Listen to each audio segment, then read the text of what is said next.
కోనసీమ జిల్లా దళిత బిడ్డలకు జైవం తెలియజేస్తున్నాను.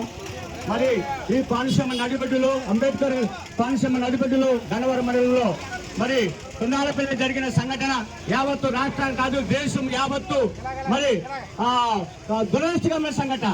కావున ఈ కేసు విషయంలో పోలీసులు ఈ కేసును నీరు గడిచే విధంగా ప్రయత్నం చేస్తారని మాకు తెలియవస్తుంది. దీని మీద మేము జాతీయ ఎస్సీ కమిషన్ కి రాష్ట్ర ఎస్సీ కమిషన్ కి సిఫార్సు చేయడం జరిగింది.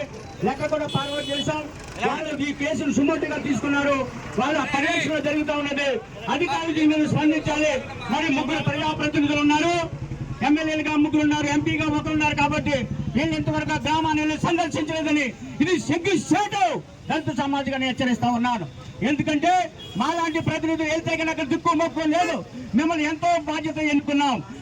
బాబాసాహెబ్ అంబేద్కర్ రిజర్వేషన్ మీద మీరు నెగ్గి మీరు రోజున దళితులకు వెన్నుపోటు పడుస్తూ ఉంటే ఆ గ్రామంలో అస్పృశ్యత అంటరానితనం విచ్చలవిడిగా తాండవిస్తూ ఉంటే అక్కడ వర్ణాలు ఊరి మీదకి వచ్చి గ్రామంలోకి వచ్చి వాళ్ళు మన్నాయుధులతో ఒక పట్టడమే కాదు అనేక రకాలుగా శవపేటకు తన్ని కొలతో తన్ని అనేక రకాలుగా దళితులు పెడతా ఉంటే మీరు నిద్రపోతున్నారని అడుగుతున్నాను. మేము కూడా ప్రభుత్వంలో ఉన్నాం. నేను కూడా భారతీయ జనతా పార్టీ కార్యవర్గ సభ్యుడిగా ఉన్నాను. జాతీయ దళిత రాజకీయ పోరాట సమితి 25 రాష్ట్రాల్లో పనిచేస్తున్నాం. ఎక్కడున్న దళితుల పైన మాట్లాడడానికి మేము ముందుకు వెళ్తున్నాం.